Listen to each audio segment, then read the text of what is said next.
I am not your savior, but your brother, ready to fight for our land. Together we'll build a Burkina Faso that trusts its people, not foreign promises. Something incredible is happening in Africa. It's not just protests or speeches. It's a spark that's lighting up hearts and changing nations. In Burkina Faso, a young leader named Ibrahim Traoré is showing the world what trust and courage look like. In Kenya, even the police, the very people who maintain order, are shouting, "Enough is enough." These two countries, though different, are at a turning point. One is building hope, the other is breaking apart under pressure. Why are they so different? Is it their leaders, their policies, or something deeper like the trust people have in those who lead them? Let's dive into this story, explore the facts, and see what's happening in Burkina Faso and Kenya. This is not just politics. It's a battle between two kinds of leadership. One that inspires and one that exhausts. In Burkina Faso, a small country in West Africa, something extraordinary is taking place. A young president, Ibrahim Traoré, is leading in a way that feels new and different. He's not like the usual politicians we see on TV, standing behind podiums or promising big things. Traoré is one of the people. He wasn't born rich, didn't study in fancy schools abroad, and doesn't follow the same old rules that many leaders do.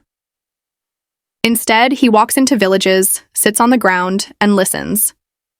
He hears the stories of mothers who've lost their farmland, children who can't go to school, and young people who dream of a better future but feel stuck.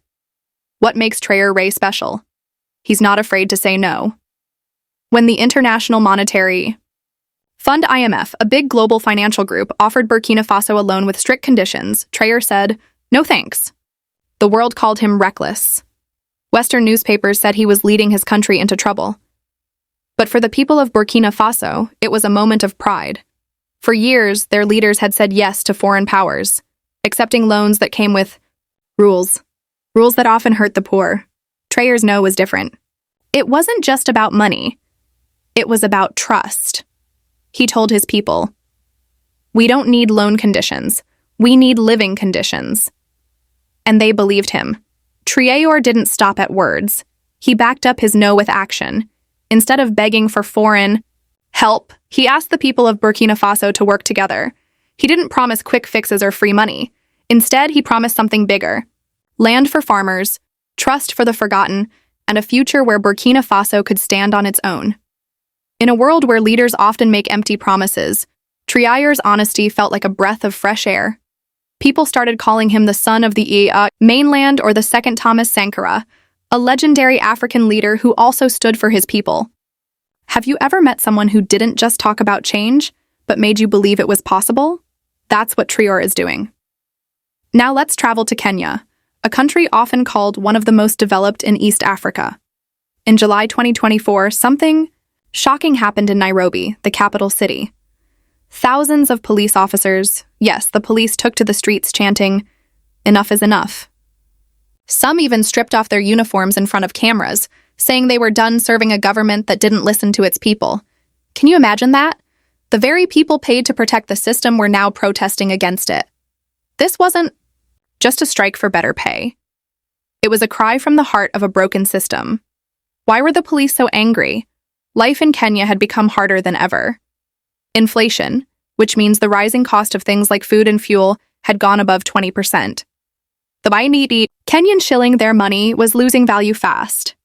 To make things worse, the government had taken billions of dollars in loans from the IMF and other global banks.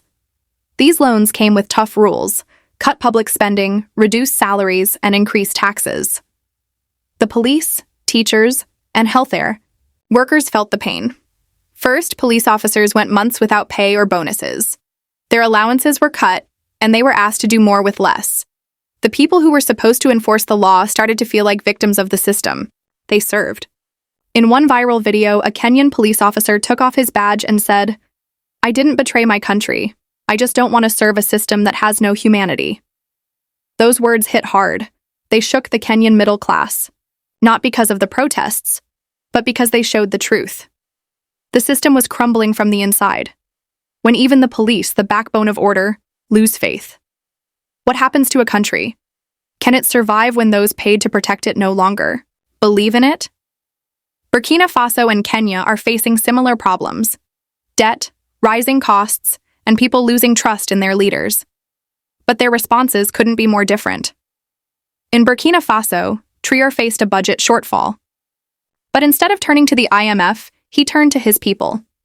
He invited everyone, village chiefs, students, women, traders, to join a national forum. He didn't give orders, he asked questions. If you were president, what would you cut to protect food and schools? He asked. This wasn't just talk. It made people feel like they were part of the solution. The result? People in Burkina Faso started taking action themselves. Farmers donated land, young volunteers fixed schools, communities protected power stations from vandalism.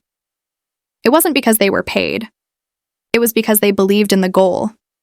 Traoré's leadership gave them hope, and hope turned into action. In Kenya, the opposite happened.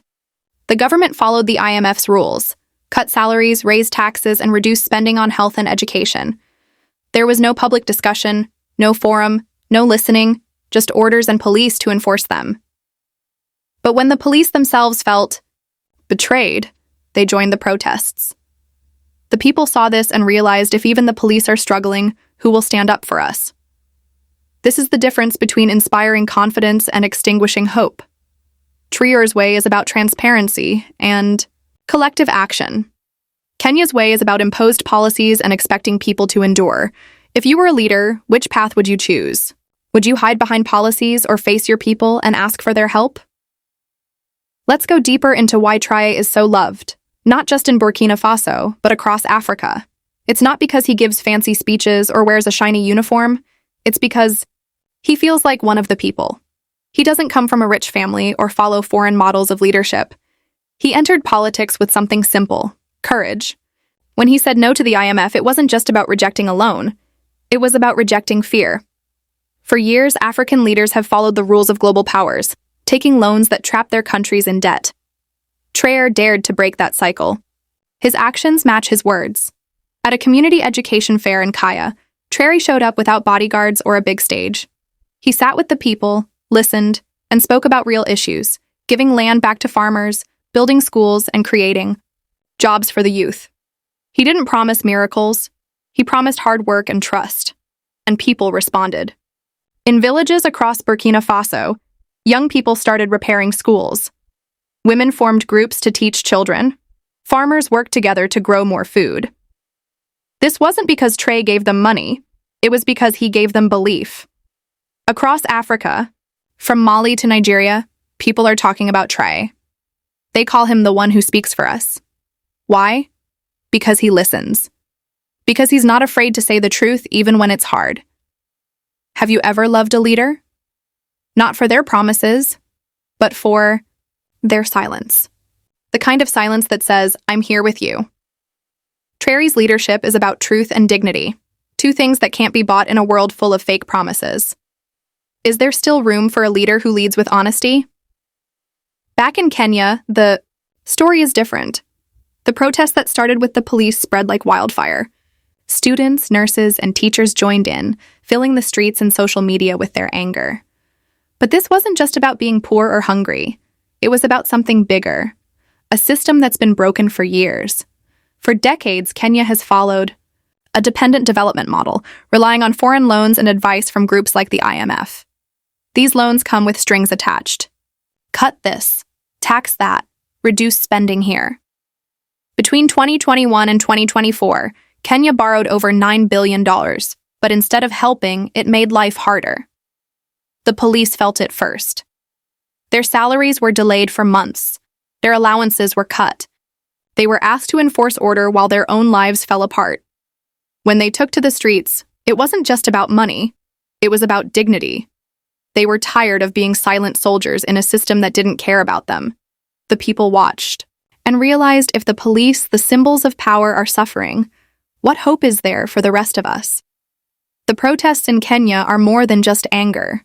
They're organized.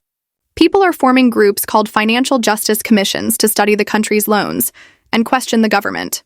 They're asking, why are we borrowing so much? Where is the money going? This is a new kind of awakening.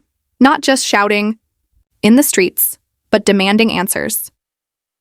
It's a sign that Kenyans are tired of leaders who don't listen, who speak from palaces and make decisions without asking the people. Just when hope was rising in Burkina Faso, something strange happened. 2 weeks after Traoré announced plans to give land back to farmers and make Burkina Faso self-sufficient, Western media outlets started publishing stories.